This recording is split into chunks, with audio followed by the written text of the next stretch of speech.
ló jẹ́ pé kíkiri lọ lè dín. Okomala wilade, okomala ase, jẹtabi si mẹnu, akpọkọ ma mẹnu, akudo kalakala si ma hàn dà yàn mẹ.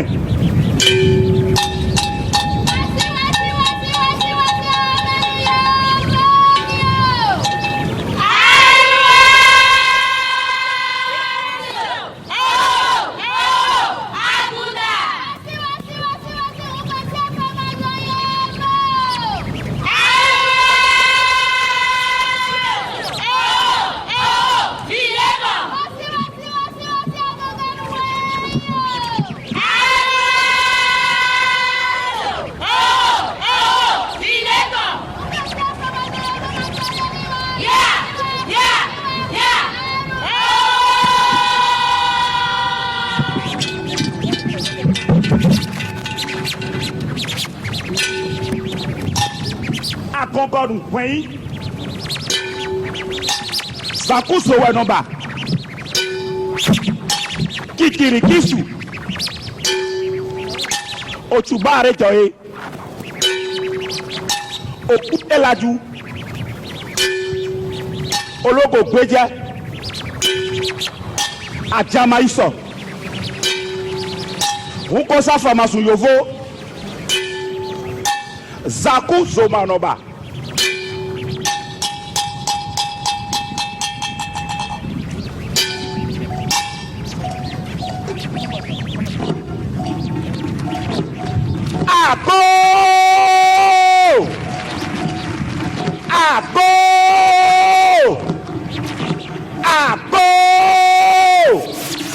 Miwaka kwebia no beneto si kagon Mowaka kwebia no ka temo eda itio ebiko Vive tola sabito Oda ma yali nu emi Nu mi na gbe mi yo Ekpesa gbe yo Beneto tia edesi yo Si kwedu amine Mina waka kwebia ro doku noko Mina gbe yo Vive tola ne jawene Vive tola ne jawene Et les enfants toka Bojane Akodie metalane Et pas il bosa fort Et pas il bosa fort Et da fossa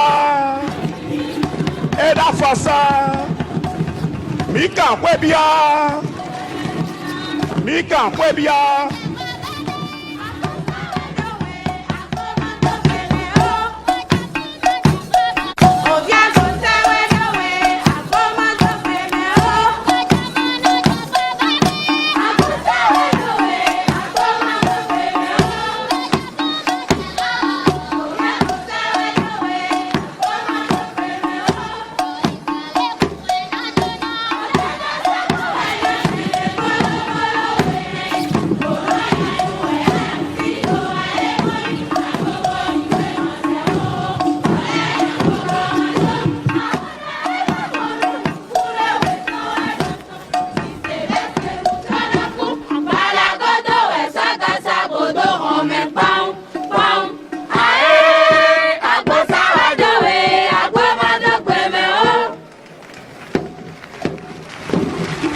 laissa à ses successeurs.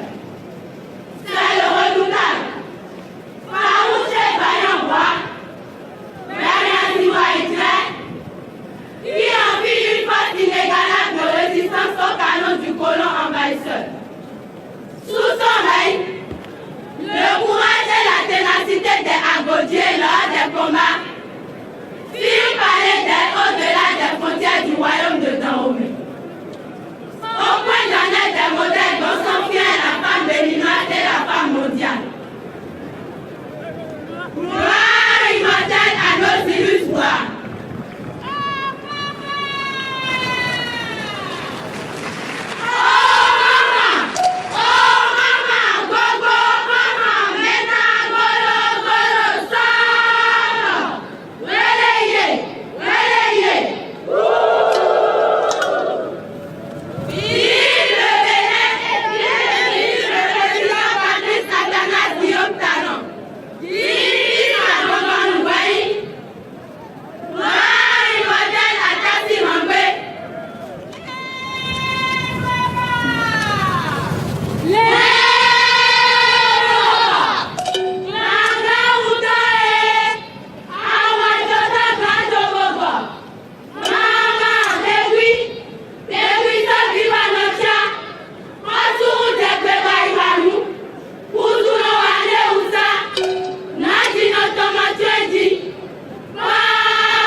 Jago bo tuntun nu sọli mọ iye.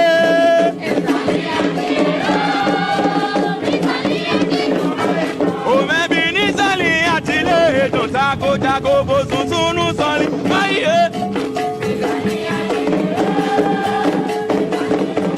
Àkúndọ́bà kankan náà sáwé nẹ́mọ́, àyàyè ìyáwó ìdè, àyàwó ìdè, ìdè ìfẹ́wé ló hẹ̀, wéyọ̀ kìsó kàtẹ́wé hẹ̀.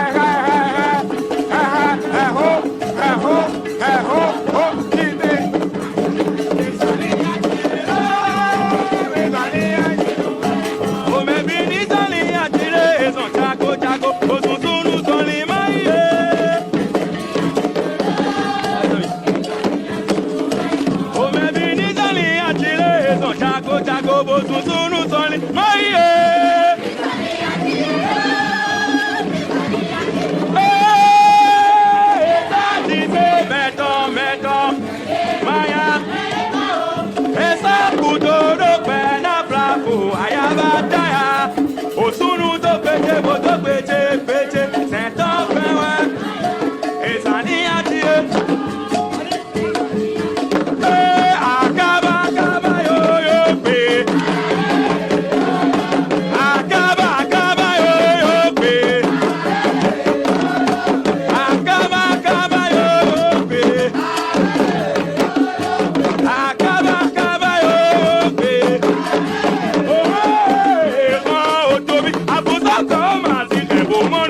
C'est la reine Tassi Angbe qui a conduit pour la première fois des femmes à la guerre. Elles étaient comme ses sœurs et comme les filles de ses sœurs. C'est cette reine qui a formé un corps d'armée de femmes. C'est elle qui nous a laissé en héritage la mémoire de ces guerrières courageuses. Si elle n'avait pas fait tout cela, on ne serait pas en train d'en parler aujourd'hui.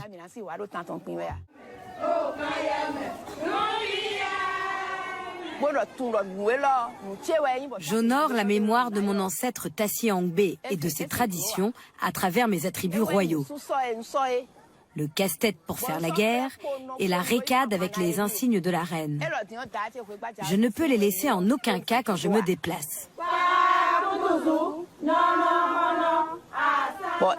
J'ai toute une cour autour de moi, comme la reine autrefois. Mes princesses et moi assumons ces responsabilités avec joie. Mes parures montrent que je suis capable des mêmes actes qu'un homme, comme Tassi Angbe l'a fait à l'époque. La reine Angbe a recruté des femmes et leur a donné une importance nouvelle dans la cité royale. Elle a décidé que les femmes devaient aller à la chasse, faire de l'élevage, de la poterie, pratiquer tous ces métiers qui étaient jusque-là réservés aux hommes.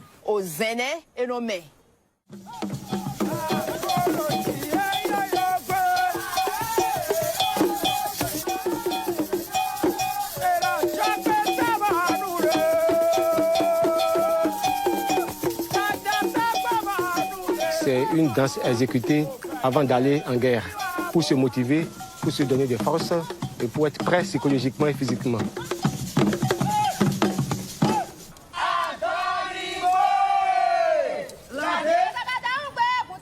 Il y avait une cour de parade des Amazones et c'est l'endroit où elles venaient émerveiller et aussi mettre de tierces personnes en garde.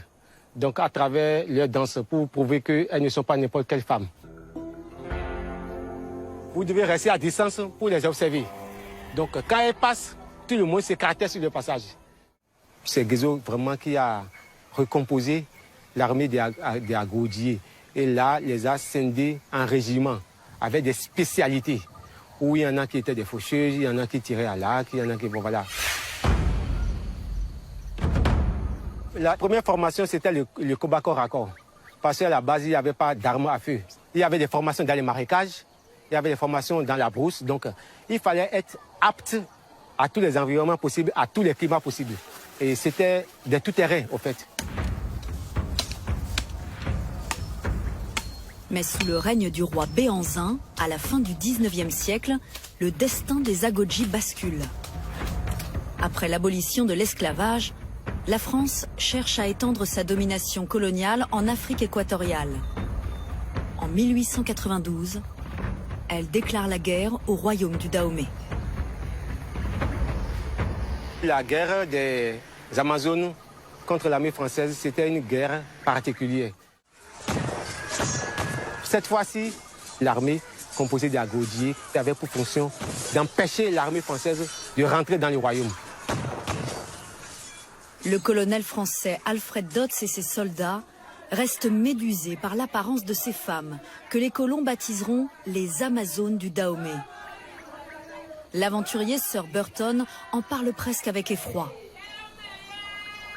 Quelques-unes avaient près de 6 pieds de haut et étaient larges en proportion. Tant était le développement musculaire de ces viragos qu'on ne reconnaissait leur sexe qu'à leur poitrine. Au terme d'un demi-siècle de colonisation, le pays devient indépendant en 1960. Il faut restaurer cette mémoire pour que les femmes aussi se prennent en charge. Sache que, au fait, avant nous, il y avait des gens qui avaient déjà fait le combat et que nous devons hériter de ce qu'ils ont légué pour continuer le combat, parce que c'est un combat de tous les jours.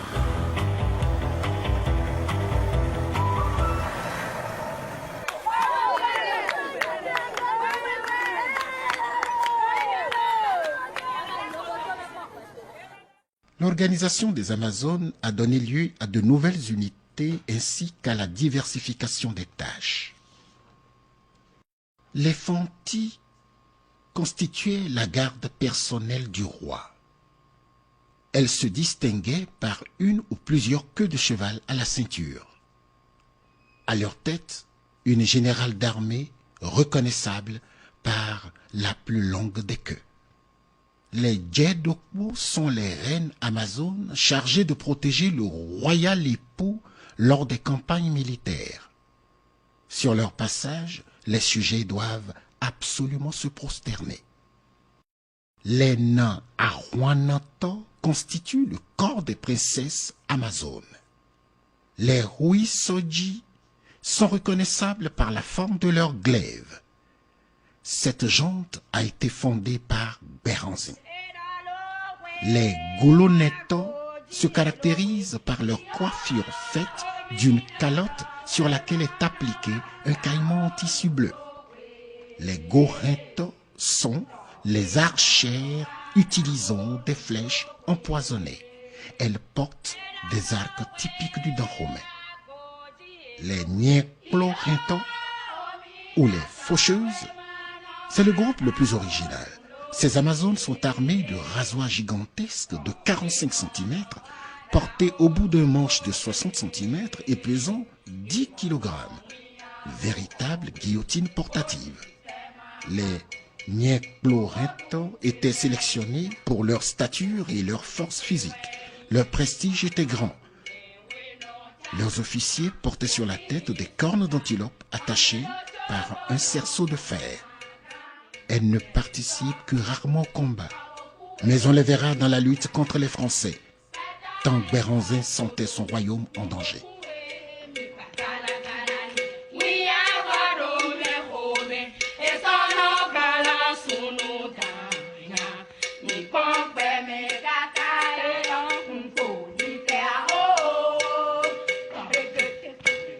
Le m'as-tu vu n'avait pas été la chose des Amazones.